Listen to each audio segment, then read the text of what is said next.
అన్నదాత అన్నదాత మీ అన్నదాత చెమటోడ్చి ఆహారాన్నందించే రైతన్నా అనునిత్యం నీ కండదండగా నిలిచే నేస్తం ఎవరన్నా అన్నదాత అన్నదాత మీ అన్నదాత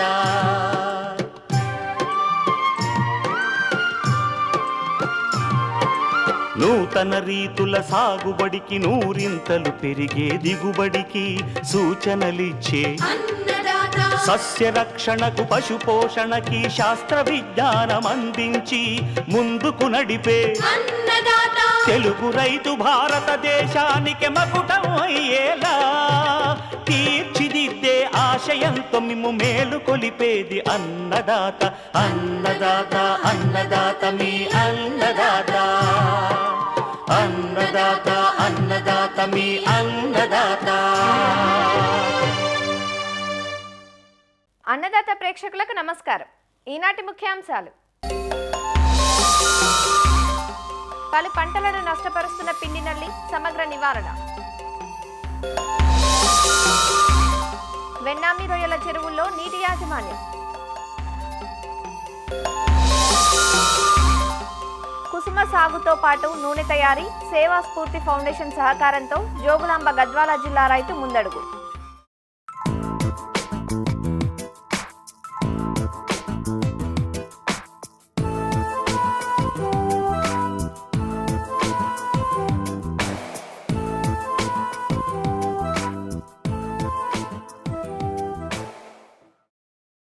అనేక రకాల పంటలను అన్ని దశల్లోనూ ఆశిస్తూ వదలని పీడలా మారి నష్టం కలిగిస్తోంది పిండి నల్లి అనే చీడ.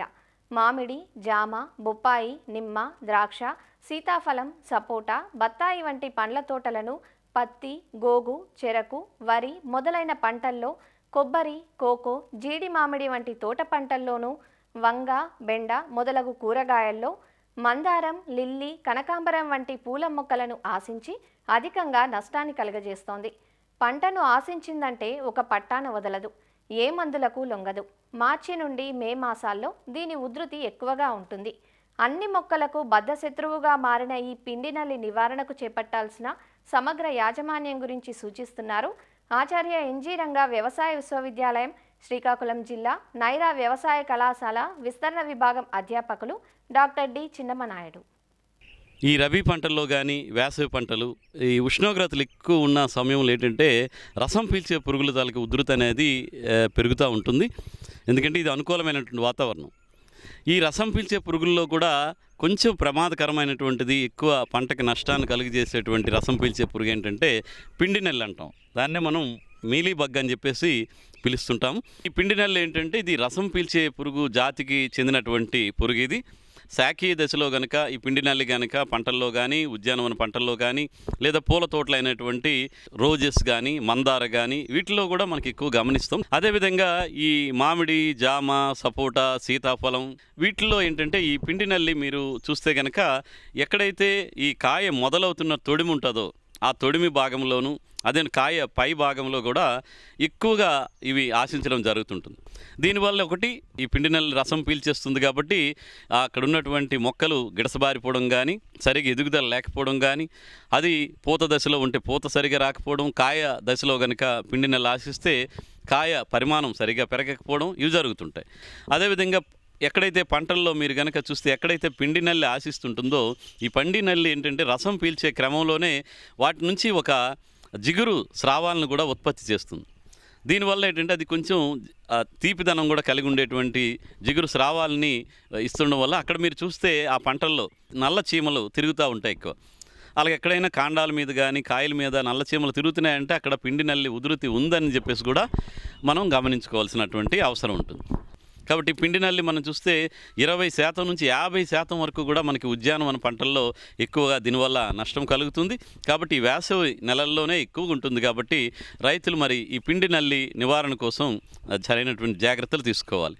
అంటే మొదటి దఫాగా ఏం చేయాలి, మనకి కూరగాయల్లో కానీ ఉద్యానవన పంటల్లో కానీ నేరుగా రసాయనాలకు వెళ్ళకూడదు. ఒకటి రెండు కాయ మీద తెల్లటి ముద్దల్లాంటివి కనిపిస్తున్నాయి, ఆ తొడిమిల దగ్గర కానీ కాండానికి కనిపిస్తే తక్కువే ఉంటుంది. ఇది ఎక్కువ ఒకేసారి మిగతా పురుగుల్లాగా ఎక్కువ విస్తీర్ణంలో కనిపించదు, ఒకటి రెండు మొక్కల్లోనే కనిపిస్తుంది. అవైనా గమనిస్తే మీ చేతికి ఒక పాలిథీన్ సంచి ఏదైనా పట్టుకొని ఆ తెల్లగా కనిపిస్తున్న ముద్దలను కానీ చేతితో ప్రెస్ చేసి నొక్కేస్తే లోపల ఉన్నట్టు పురుగు చచ్చిపోతుంది. తొలి దశలోనే వాటిని చేత్తో మనం నాశనం చేస్తే కనుక సరిపోతుంది.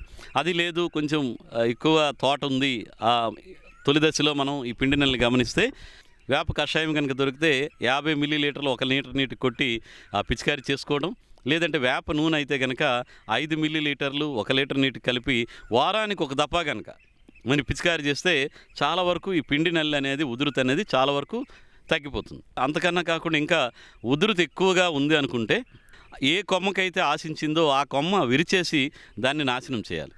ఏవైతే పిల్ల పురుగులు అవి సంపర్కం జరిగిన తర్వాత అవి మళ్ళీ గుడ్లు పెట్టడానికి భూమి కిందకి అంటే ఏవైతే చెట్లు, ఇప్పుడు మామిడి చెట్లు, సీతాఫలం, జామ చెట్లు తాలూకు మొదల ప్రాంతాలకి పాదుల్లోకి వచ్చేస్తుంది. వచ్చి భూమి లోపల ఇవి గుడ్లు పెట్టడం అనేది జరుగుతూ ఉంటుంది. తర్వాత మళ్ళీ అది ప్యూపా దశ నుంచి మళ్ళీ తల్లి పురుగుగా బయటకు వచ్చి మళ్ళీ మన పంటలను ఆశ్రయించి పంటలను నష్టం కలుగు చేయడం జరుగుతుంది. కాబట్టి నివారణలో భాగంగా ఏంటంటే కలుపు ఎక్కువగా లేకుండా చూసుకోవటం, అదేవిధంగా ఇవి ఏవైతే గుడ్లు పెట్టేటువంటి ఈ పిండి నల్లి తల్లి పురుగులు లేదంటే గుడ్లన్నీ కూడా మనం మొక్కల తాలూకు మొదల దగ్గర ఉంటాయి. కాబట్టి అక్కడ మనం ఏం చేయాలంటే ఆ చెట్టు చుట్టూ కూడా వీలైతే పవర్ టిల్లర్ సహాయంతో కానీ, లేదంటే పవర్ వీడర్ సహాయంతో కానీ, లేదంటే కూలీల సహాయంతో పారపెట్టి ఆ మట్టినంతటిని కూడా కలియబెట్టేయాలి. లేదంటే గొప్పులా తవ్వేసి దానికి పాలిడాల్ లాంటి డస్టింగ్ కనుక చేసుకోగలిగితే ఈ తొలి దశలో ఉన్నటువంటి ప్యూపా దశలో ఉన్నటువంటి పిండి నల్లి తాలూకా ఆ దశలంతా కూడా నాశనం అవుతాయి.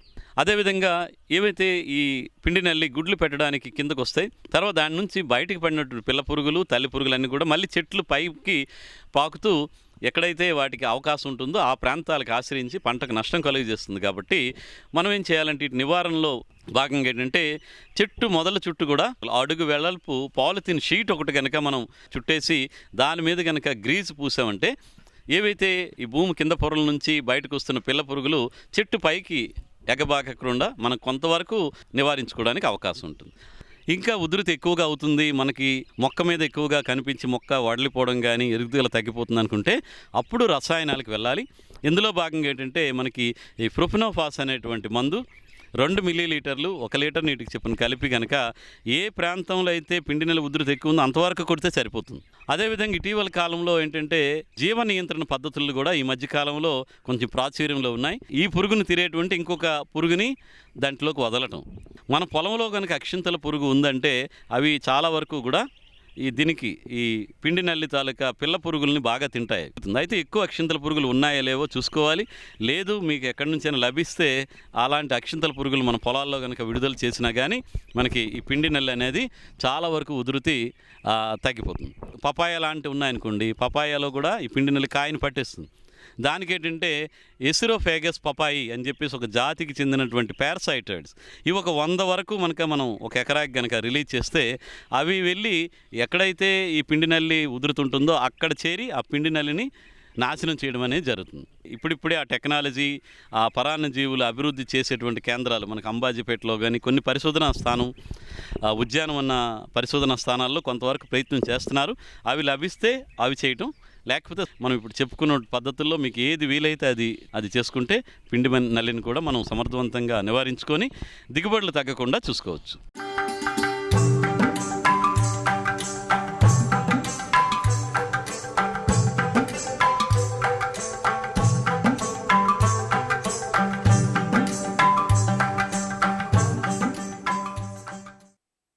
పెరుగుతున్న ఎండలు ఉక్కపోతలతో సకల జీవకోటి అల్లాడుతోంది.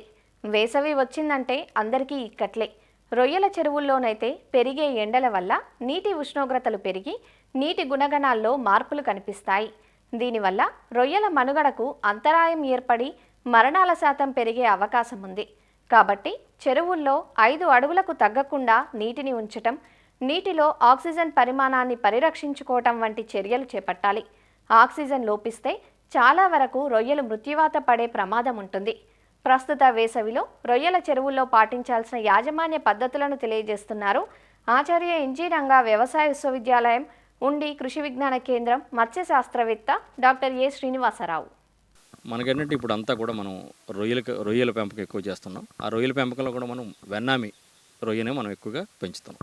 ఇంతవరకు కూడా ఆల్రెడీ మనం చెరువులు బాగా తయారు చేసుకుని మనం వెన్నామిని వేసి కనీసం మనం ఎకరానికి 1,00,000, కొంతమంది అయితే 1,00,000 పైబడి 1,50,000 కూడా వేసుకుంటే మనం ఇప్పుడు ఒక నెల 15 రోజులు దాటిన చెరువులు కూడా చాలా వరకు ఉన్నాయి. ఈ సమయంలో ఏంటంటే మనకి వెన్నామి చెరువుల్లో మనం తీసుకోవాల్సిన జాగ్రత్త ఏంటంటే ముఖ్యంగా మనం ఈ నీటి యాజమాన్యం, నీటి గుణాల్లో మనం వెన్నామిలు చూడాల్సింది ఏంటంటే మొట్టమొదటిగా మనకి ఆక్సిజన్ ఒకటి. ఆక్సిజన్ అనేది ఏంటంటే మనకి 5 ppm మించి ఉండాలి. తర్వాత మనకి pH అదేంటంటే 7.5 నుంచి 8.5 మధ్యలో ఉండాలి. తర్వాత మనకి ఆల్కలిన్ అంటాం. ఈ ఆల్కలిన్ అంటే ఇంచుమించు ఒక 150 మించి ఉంటుంది. దీంట్లో కార్బోనేట్స్ అని కూడా మనం చూస్తుంటాం. బైకార్బోనేట్స్ ఒక 0 నుంచి 10 వరకు ఉండి కార్బోనేట్స్ ఒక 100 అలాగ ఉంటే మంచిది. తర్వాత మన వెన్నామి చెరువులు ముఖ్యంగా ఈ హార్డ్నెస్, సెలైనిటీ కనీసం మనకు 5 ppt కానీ మెయింటైన్ చేయగలిగితే ఆ వెన్నామి చెరువుల్లో బాగుంటుంది. ఈ సెలైనిటీని కూడా మనం మొట్టమొదటి ఏ సెలైనిటీ పెట్టామో అదే పూర్తిగా ఉండేటట్టు చూసుకోవాలి. ఆ తర్వాత ఏంటంటే కాల్షియం అనేది ఏ ఉపదానాలు చూసుకున్నా సరే మీరు 150 ppm ఉండేటట్లు కానీ అంతకంటే ఎక్కువ ఉండేటట్లు చూసుకోవాలి వెన్నామికి. తర్వాత ఈ మెగ్నీషియం అనగానే ఏంటంటే ఈ కాల్షియం కంటే 2 రెట్లు ఎక్కువ ఉండాలి.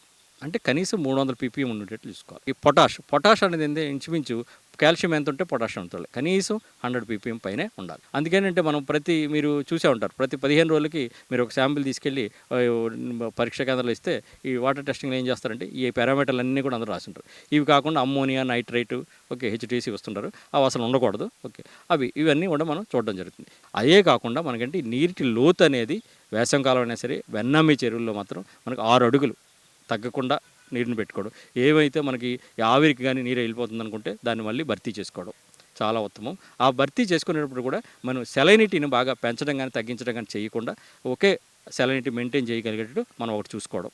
తర్వాత ఏంటంటే ఎప్పుడైతే మనం తక్కువ ఉపదానం 5 కంటే తక్కువగా అలా పెంచుతున్నామో తప్పనిసరిగా అటువంటి చెరువుల్లో మనకు ప్రతి 10 రోజులకు ఒకసారి మనకి ఈ సాధారణ ఉప్పు, మన కల్లుప్పు అని ఉంటుంది కదా, ఆ సాధారణ ఉప్పుని సముద్ర ఉప్పుని తీసుకుని మనం ఇంచుమించు 20 kgs, అలాగే మనం ఈ పొటాష్ అనేది కనీసం 10 kgs, మెగ్నీషియం అనేది ఒక 10 kgs చూసుకుని మనం ప్రతి 10 రోజులకు ఒకసారి మనం వీటిని మాత్రం తప్పనిసరిగా చల్లుకుంటూ ఉండాలి. వీటన్నిటితో పాటు మనం ఏంటంటే వెన్నామి చెరువుల్లో ఏరేటర్స్ ఒకటి వాడుతుంటాం. వాడినప్పుడు ఆక్సిజన్ సమస్య మనకేంటంటే ఎన్ని ఏరేటర్స్ వాడినా సరే కొన్ని చెరువులు లో ఆక్సిజన్లోనే వెన్నామి పెరగడం జరుగుతుంది. అది ఎక్కువగా గమనించండి. మనం ఆల్రెడీ నెల 15 రోజులు దాటి ఉన్నాం కనుక ఈ ఆక్సిజన్ అతి ముఖ్యంగా చూసుకోవాలి. ఉదయాన్నే మరి ప్రతి చెరువు దగ్గరగా కూడా ఒక ఆక్సిజన్ కిట్ పెట్టుకోండి.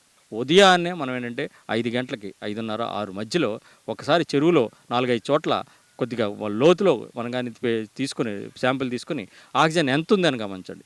ఆ సమయంలో కానీ కనీసం 4 ppm ఇంకా 5 ppm ఉండేటట్టు కానీ మన చెరువును కానీ యాజమాన్యం చేస్తున్నామంటే అటువంటి చెరువుల్లో మీకు ఏ విధమైన సమస్య రాదు. ఉదయాన్నే ఎందుకు చూస్తామంటే అప్పుడు అతి తక్కువ ఆక్సిజన్. మీ అందరికీ తెలుసు, ఇప్పుడు వాతావరణం వచ్చింది, ఇప్పుడు బాగా ఎండగా ఉంటుంది రోజు కూడా. ఒకేసారి మనకి మేఘావృతం అయ్యి వర్షాలు పడి చెరువు ఏంటంటే సడన్గా పగటిపూట కూడా మనకి ఆక్సిజన్ శాతం తగ్గిపోతుంది. ఆ తర్వాత ఏం చేస్తాం, రోజులాగే మనం 6 గంటల నుంచి ఉదయం 6 గంటల వరకు వేస్తుంటాం పంకాలన్నీ కూడా, ఏరేటర్లన్నీ కూడా. కానీ ఉదయం వచ్చేసరికి ఈ రోజంతా కూడా ఎప్పుడైతే సూర్యరశ్మి లేదో ఆ టైంలో మనకి ఏమవుతుందంటే ఆక్సిజన్ ఉత్పత్తి మన చెరువులు తగ్గి మనం మామూలుగా మనం మేతలు అన్నీ కూడా మామూలుగా ఇస్తుంటాం, అందులో ఉన్న జీవులన్నీ కూడా శ్వాసిస్తుంటాయి రాత్రులు అనగానే. తెల్లవారుజాము సమయం వచ్చేసరికి మీరు ఎంత ఏరేషన్ ఇచ్చినా సరే అది మరీ తగ్గిపోవడం 3 ppmకి వచ్చేయడం జరుగుతుంది. అప్పుడు ఏమవుతుందంటే రొయ్య ఎక్కువ శాతం మన తక్కువ ఆక్సిజన్ ఉన్న నీటిలో ఉండడం వల్ల దానికి ఒత్తిడి పెరిగి అటువంటి చెరువుల్లో మీరు గమనించండి, మీ చెక్ ట్రైల్లో అక్కడక్కడ 2-3 రొయ్యలు కానీ చనిపోతుంటే మాత్రం తప్పనిసరిగా మీరు నీటి పరీక్షలు అమ్మోనియా పెరిగిందా లేదా చూసుకోవడం. ఇంకొకటి ఏంటంటే ఆక్సిజన్ తక్కువ ఉందంటే మీరు రొయ్యలు అన్నీ చూడండి, అన్నీ ట్రాన్స్పరెంట్గా ఉంటాయి. ఎప్పుడైతే మనం వాలేసి చెప్పినాడు కొన్ని ఉపేగ్గా మనకి ఏంటంటే తెల్లగా కూడా లోపల అంటే కూడా మొదటిగా తెల్లగా కనిపించడం అవి జరుగుతుంటాయి. అటువంటి ఉన్నా సరే ఏంటంటే మనకి ఆక్సిజన్ లోపం అనేది గమనించదు. అందుకేంటంటే మనం ఆక్సిజన్ ఎంత ఇస్తున్నాం దానికే మనం ఏంటంటే మన ఏరేటర్లు పెంచాలన్నా మనం ఏదో 300 kgsకి ఒక HP ఏరేటర్ ఉంటే సరిపోద్దని చెప్పి మనం మామూలుగా థియరిటికల్గా చెప్పుకుంటాం. కానీ మన చెరువులో అది సరిపోతుందా అని చూసుకోవాలి. అది చూసుకోవాలంటే ఏంటంటే ఉదయాన్నే ఆక్సిజన్ చేసి 5 ppm ఉన్నట్టు. ఎప్పుడైతే ఈరోజు మీకు 4 ppm ఉంది అన్నప్పుడు మీరు ఏరేటర్లు సమయాలను పెంచడం, ఇంకా కావాలంటే ఇంకో ఏరేషన్ సెట్ ఎక్కువగా పెట్టుకున్నట్లయితే తప్పనిసరిగా అటువంటి చెరువులు ఏంటంటే మీకు ఆక్సిజన్ మొన్నాడు మళ్ళీ చూడండి అప్పుడు 5 ppmకి వచ్చింది. ఓకే, నా చెరువులో నేను బాగా మెయింటైన్ చేస్తున్నాను. ఎప్పుడైతే మీకు అనుమానం ఉందో ఈ రోజు అంతా కూడా ఏంటంటే సాయంత్రం పూట ఒకసారి ఆక్సిజన్ చెక్ చేయాలి. ఇంకా మరి ఆక్సిజన్ దాన్ని మెయింటైన్ చేయలేకపోతున్నాం అన్నప్పుడు అప్పుడు ఏం చేయాలంటే మనం ఈ ఆక్సిజన్ స్లోగా రిలీజ్ చేసి ఆక్సిజన్ ఈ ట్యాబ్లెట్లు అన్నీ మనకు దొరుకుతుంటాయి. అటువంటి వాటిని మనం అర్ధరాత్రి దాటిన తర్వాత నుంచి కూడా మనం వేసినట్లయితే అవి స్లోగా ఆక్సిజన్ రిలీజ్ చేసి మనకి ఆటోమేటిక్గా మనకి చాలా వరకు ఈ ఆక్సిజన్ సమస్య రాకుండా చూస్తుంటాయి. ఆక్సిజన్ అనేది ఉదయాన్నే మనం 5 ppm కానీ యాజమాన్యం చేసినట్లయితే ఉన్నట్లు చేసినట్లయితే అటువంటి చెరువుల్లో ఈ రొయ్యల చెరువుల్లో తప్పనిసరిగా మనం మంచి సీడ్ వేసినప్పుడు ఏ విధమైన వ్యాధులు రాకుండా మనం కాపాడవచ్చు, మంచి దిగుబడి కూడా పొందవచ్చు. ఓన్లీ 100 కౌంట్ కూడా మన కౌంట్లు కూడా తీసే ఆస్కారం ఉంది.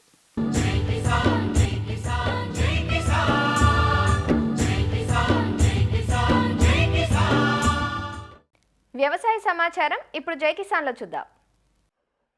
సంప్రదాయ పంటల సాగు కలిసిరాని సమయంలో రైతుల దృష్టి ప్రత్యామ్నాయ పంటల వైపు మళ్లుతోంది. మార్కెట్లో ఆదరణ ఉండి కూలీల అవసరం తక్కువగా ఉన్న పంటల సాగుకు అధిక శాతం రైతులు మొగ్గు చూపుతున్నారు. తెలంగాణ రాష్ట్రం జోగులాంబ గద్వాల జిల్లా వడ్డేపల్లి మండలం రామాపురం గ్రామానికి చెందిన రైతు రమేష్ 12 ఎకరాల్లో కుసుమ పంటను సాగు చేశారు. గతంలో సాగు చేసిన పత్తి, కంది పంటలు సరైన దిగుబడులను అందించని పక్షంలో రైతును కుసుమ సాగు ఆకర్షించింది. సాగుకు సంబంధించిన సమాచారాన్ని అన్నదాత కార్యక్రమంలో చూసిన రైతు పూర్తి సమాచారాన్ని సేవా స్ఫూర్తి ఫౌండేషన్ నుంచి తెలుసుకుని పంట సాగు చేశారు. ప్రస్తుతం పంట కోతలు చేయడంతో పాటు వచ్చిన గింజలను నూనెగా మార్చి మార్కెటింగ్ చేసేందుకు సిద్ధమవుతున్నారు. మేము ఇంతకుముందు పత్తి, మొక్కజొన్న, కంది వేసేవాళ్ళము. ఈ సంవత్సరం కంది వేసింటిమి. అవి వర్షాలు ఎక్కువైనందువల్ల కంది పంట మొత్తము దెబ్బతిని చనిపోవడం జరిగింది. దాని ద్వారా ఆర్డీఎస్కి నీళ్ళు రావు అన్నందుకు ఏం వేయాలని వెతుకుతూ ఉంటే అన్నదాతల ఈ కుసుమ పంట గురించి తెలిసింది. దానికి రత్నాకర్ సార్ గారిని ఫోన్లో కాంటాక్ట్ అయ్యి దాని వివరాలు తెలుసుకున్నాను. పంట సాగులో ఎటువంటి ఇబ్బందులు ఏం లేవు. మనం విత్తనం వేసినప్పటి నుంచి అంతా లేబర్తో పని లేకుండా మొత్తం మిషనరీతోనే మనం చేసుకోవచ్చు. దీనికి చీడపీడలు కూడా చాలా తక్కువ. ఒక్క పేనుబంక వస్తుంది, అది కూడా ఒక రౌండ్ మందు కొట్టామంటే వెళ్ళిపోతుంది. దీనికి 30 డేస్కి ఒక పారి, 45 డేస్కి ఒక పారి వాటర్ కట్టడం వల్ల మాకు ఒక ఎకరాకి 15 క్వింటాల దిగుబడి వచ్చింది. 12 ఎకరాలు వేసాము. 12 ఎకరాలు వచ్చేసి యావరేజ్గా టోటల్గా 120 క్వింటాలు అయ్యాయి. కుసుమ నుంచి ఆయిల్ తీసుకోవచ్చు. ఈ ఆయిల్ వాడడం వల్ల మొకాల నొప్పులు, బీపీ, షుగరు, నరాలు బ్లాక్ అయ్యేటివి, కొలెస్ట్రాల్ తగ్గుతుంది, చాలా మంచిగా ఉంటుంది, మొకాల నొప్పులు తగ్గుతాయి. మిగతా పంటలతో పోల్చుకుంటే ఈ పంటకు అయ్యే పెట్టుబడి 5 నుంచి 6,000 అవుతుంది ఎకరానికి. ఈ విత్తనమే కాకుండా విత్తనం నుంచి ఆయిల్ తీసి ఆయిల్ని కూడా సేల్ చేయాలనుకున్నాము. ప్రతిసారి చాలా పంటలు వేస్తుంటారు ఈయన. మొన్న కంది చాలా లాస్ వచ్చింది మాకు. ఏం వేయాలి అని అనుకుంటుంటే మాకు రత్నాకర్ సార్ అన్నదాత ద్వారా మాకు రత్నాకర్ సార్ పరిచయం అయ్యారు. ఆ సార్ మాకు సీడ్ ఇచ్చినప్పటి నుంచి ప్రతి 10 డేస్కి ఒకసారి మనం ఫాలోఅప్ చేసుకుంటున్నాము. సార్ మాకు బాగా సపోర్ట్ ఇచ్చారు. మేము సీడ్ సేల్ చేయడమే కాకుండా ఆయిల్ కూడా సేల్ చేయాలనుకుంటున్నాము. తెలంగాణ రాష్ట్రంలో నూనె గింజల సాగును ప్రోత్సహించే దిశగా భారతీయ నూనె గింజల పరిశోధన సంస్థతో సంయుక్తంగా పనిచేస్తున్నట్లు సేవా స్ఫూర్తి ఫౌండేషన్ సభ్యులు చెబుతున్నారు. ముఖ్యంగా సాగునీటి వనరులు, కూలీల అవసరం తక్కువగా ఉండి వన్యప్రాణుల బెడద ఉన్న ప్రాంతాల్లో రైతులు ఈ పంటను భేషుగ్గా సాగు చేసుకోవచ్చంటూ వివరిస్తున్నారు. నూనె గింజల సాగును ప్రోత్సహించడంలో భాగంగా గత 4 సంవత్సరాల నుండి మనం సేవాస్ఫూర్తి ఫౌండేషన్ మరియు భారతీయ నూనె గింజల సంస్థ ఆధ్వర్యంలో వివిధ జిల్లాల్లో ఈ పంటకు సంబంధించిన అవగాహన కార్యక్రమాలు ఏర్పాటు చేయడం జరిగింది. అందులో భాగంగా ఈటీవీ ద్వారా మనము 4 సంవత్సరాల నుండి పంటకు సంబంధించిన కార్యక్రమాలు చేయడం జరుగుతుంది. అందులో భాగంగా గత సంవత్సరం చేసిన వీడియోను మనకు గద్వాల జిల్లా వడ్డేపల్లి మండలం రామాపురం సంబంధించిన రమేష్ గారు పంట గురించి మనకు ఈటీవీలో చూసి సంప్రదించడం జరిగింది. దీనికి మనం వారికి విత్తనం ISF 764 అనే అధిక దిగుబడినిచ్చే రకం వారికి అందించడం జరిగింది. విత్తనం ఇచ్చినప్పటి నుండి వారిని పంటలో సరైన యాజమాన్య పద్ధతుల గురించి వారికి ఎప్పటికప్పుడు అవగాహన కల్పిస్తూ సరైన విధానంలో సాగు చేసే విధానంలో ప్రోత్సహించడం జరిగింది. ఇది తక్కువ కాల పరిమితిలో మంచి దిగుబడినిచ్చే పంట. ఇది 100% మనం మెకనైజేషన్తో అంటే లేబర్ ఖర్చులు లేకుండా ఈ పంటను సాగు చేసుకునే అవకాశం ఉంది. అలాగే దీనికి కోతుల బెడద కానీ, అడవి జంతువుల నుండి కానీ, పక్షుల నుండి కానీ ఎలాంటి సమస్యలు ఉండవు. వీటికి రోగాలు కానీ, పురుగులు కానీ వచ్చే అవకాశాలు చాలా తక్కువ ఉంటాయి. కాబట్టి ఈ పంట రైతులకు చాలా ఉపయోగకరమైంది. అలాగే మంచి ఆదాయం ఇచ్చే పంట. జనాల్లో ఇప్పుడు ప్రస్తుతం చూసుకున్నట్టయితే ఆరోగ్యంపై అవగాహన పెరుగుతున్న నేపథ్యంలో నూనె అనేది బయట మార్కెట్లో చూసుకుంటే రకరకాలుగా కల్తీ అయ్యి అనారోగ్యాల పాలవుతున్నారు. దాన్ని దృష్టిలో పెట్టుకొని కుసుమ నూనెలో మనకు గుండె ఆరోగ్యానికి సంబంధించిన మంచి ఔషధ గుణాలు ఉన్న నూనె కాబట్టి 4 సంవత్సరాల నుండి రైతులను ప్రోత్సహిస్తూ జనాలకు కూడా ఈ నూనె వాడే విధంగా రకరకాలుగా అవగాహన కార్యక్రమాలు ఏర్పాటు చేయడం జరిగింది. అందులో భాగంగా మనము ఈ గత సంవత్సరము చూసుకున్నట్టయితే విస్తీర్ణాలు పెంచే భాగంలో ఈటీవీ ద్వారా ప్రసారమైన కథనాలు రైతులకు బాగా చేరినాయి. దాంట్లో భాగంగా మనం రమేష్ గారికి విత్తనం అందించడం జరిగింది. వారికి కూడా కొత్తలో కొన్ని అనుమానాలు ఉండే, ఇది పంట ఏ విధంగా పడుతుంది, దీన్ని సాగు ఏ విధంగా చేయాలి, ఈ పెట్టుబడి ఎంత అవుతుందనే విషయాలపైన వారికి సరైన మార్గదర్శనం చేసి ఈ పంటను ప్రోత్సహించడం జరిగింది. రికార్డు స్థాయిలో ఇప్పుడు ఈ పంట మనకు ఎకరానికి 15 క్వింటాల వరకు దిగుబడి రావడం జరిగింది. రైతు కూడా చాలా సంతోషంగా ఉన్నారు. మిగతా గ్రామాల రైతులు కూడా వారి పంట పొలాలను చూసి వచ్చే సంవత్సరం మేము కూడా ఇదే విధంగా చేసుకుంటామని తెలియజేయడం జరిగింది. ముఖ్యంగా కుసుమ మొక్క సంబంధించి ప్రతి భాగం మనకు ఉపయోగపడే విధంగా ఉంటుంది. ఇందులో ఆకులను కొన్ని ప్రాంతాల్లో ఆకుకూరగా ఉపయోగించుకుంటారు. అలాగే వీటిలో వచ్చే పువ్వు రేకులను మనం గ్రీన్ టీ లాగా చేసుకొని వాడడం ద్వారా అనారోగ్య సమస్యలు రాకుండా ఉంటాయి. అదేవిధంగా దీంట్లో వచ్చే నూనెతో పాటు ఇంకా దీని ద్వారా వచ్చే చెక్కను కూడా మనం పశువులకు దానాగా ఉపయోగించుకునే అవకాశం ఉంటుంది.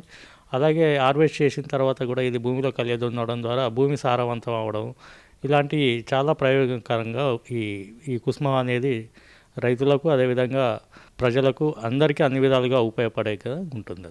మార్కెటింగ్ కనుక చూసుకున్నట్టయితే ప్రస్తుతం ఉన్న నూనెల్లో అతి శ్రేష్టమైనది, అధిక డిమాండ్ ఉన్న నూనెగా ఇది పేరు ఉంది.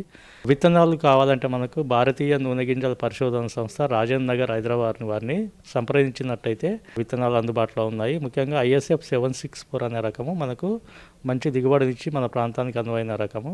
అదేవిధంగా రైతు దగ్గర కూడా విత్తనాలు అందుబాటులో ఉన్నాయి. ఎవరికైనా కావాలంటే రైతును సంప్రదించి ఆ విత్తనాలు కూడా తీసుకొని వాడుకోవడానికి ఉంది.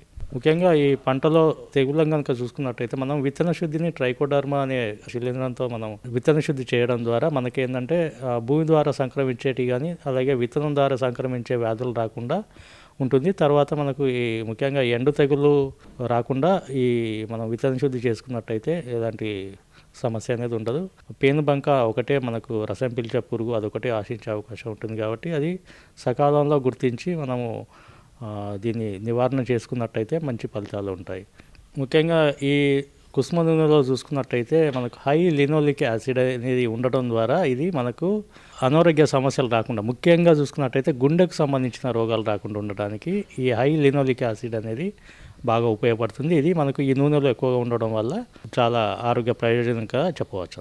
నల్లరేగడి భూముల్లో మనకు నీటి వసతి లేకున్నా కూడా ఇది పండే అవకాశం ఉంటుంది వర్షాధారంగా. అలాగే 1-2 నీళ్ళు తడులు అంటే మనం ఎర్రచలక నేలలు కానీ వేరే నేలలో కూడా నీటి పారుదల అవకాశం ఉన్న దగ్గర కూడా సాగు చేసుకునే అవకాశం ఉంది. ఇది మనకి ఇది విత్తనము వేసే విధానం చూసుకున్నట్టయితే మనకు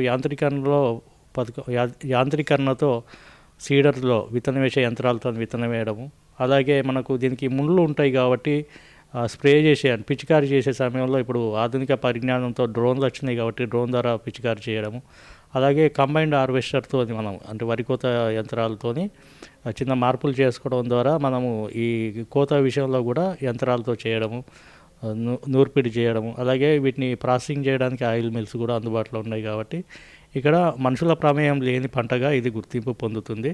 కుసుమ నూనెలో ఎన్నో ఆరోగ్యకర ప్రయోజనాలు ఉన్నాయి. నూనెకు మార్కెట్లో మంచి గిరాకీ ఉంది. సంప్రదాయ పంటలకు అవకాశం లేని రైతులు ఈ పంటను ఎంచుకోవాలంటూ అధికారులు సూచిస్తున్నారు. తిరుపతి ప్రాంతీయ వ్యవసాయ పరిశోధన స్థానంలో దక్షిణ మండల పరిశోధన విస్తరణ సాంకేతిక సలహా మండలి సమావేశం ప్రారంభమైంది. ఆంగ్రూ పరిశోధన సంచాలకులు డాక్టర్ పాలడుగు సత్యనారాయణ, విస్తరణ సంచాలకులు డాక్టర్ శివనారాయణ అధ్యక్షతన ఏప్రిల్ 22, 23 2 తేదీల్లో సమావేశం ఏర్పాటైంది. ఈ సమావేశానికి వ్యవసాయ అధికారులు, అభ్యుదయ రైతులు, వ్యవసాయ పరిశోధనా స్థానాల శాస్త్రవేత్తలు హాజరయ్యారు. 2025-26లో దక్షిణ మండల పరిధిలో జరిగిన పరిశోధనలు, విస్తరణ కార్యక్రమాలు, నూతన వంగడాలపై సాగిన పరిశోధన, రైతుల నుంచి వచ్చిన క్షేత్రస్థాయి సమస్యలను చర్చించడంతో పాటు వచ్చే ఏడాదికి సంబంధించి పంటల పరిశోధన, విస్తరణ కార్యాచరణను ప్రకటించనున్నారు. ఈ వేదికతో పాటు జరిగిన పరిశోధనలు కానీ విస్తరణ కానీ అవి 2 నుంచి 5 సంవత్సరాల మధ్య జరిగిన ఫలితాన్ని క్రోడీకరించి సమీకరించి ఫలితాల ఆధారంగా సిఫార్సు వెళ్తాయి. ఈ సమావేశాల యొక్క ఉద్దేశం అది. గత సంవత్సరం ఏం చేశాం, పరిశోధనలు విస్తరణలు ఏం చేశాం, అవి ఫలితాలు ఎలా ఉన్నాయి, ఈ జోన్లో ఉన్న పరిశోధన స్థానాలు ఏం చేశాయి, వాళ్ళకి ఏమేమి మ్యాండేట్ ఇచ్చాము, వాళ్ళు ఐడెంటిఫై చేసే సమస్యలు ఏంటి, ఆ సమస్యలకి పరిష్కారం పరిశోధన పరంగా ఏం తీసుకొచ్చారు, ఆ ఫలితాలు ఎలా ఉన్నాయి, అవి ఎక్స్టెన్షన్ పరంగా ఏం వచ్చినాయి అంటే సమీక్ష. మరిన్ని విభిన్న అంశాలతో రేపటి అన్నదాతలో మళ్ళీ కలుసుకుందాం. నమస్కారం. అన్నదాతలు తమ సందేహాలు సమస్యలను 1800-425-4085 టోల్ ఫ్రీ నెంబర్లో ఉదయం 10 గంటల నుంచి 11 గంటల మధ్య పని దినాలలో సంప్రదించగలరు. ఈ కార్యక్రమాన్ని యూట్యూబ్లో www.youtube.com/annadaata ETV లింక్ ద్వారా వీక్షించవచ్చు.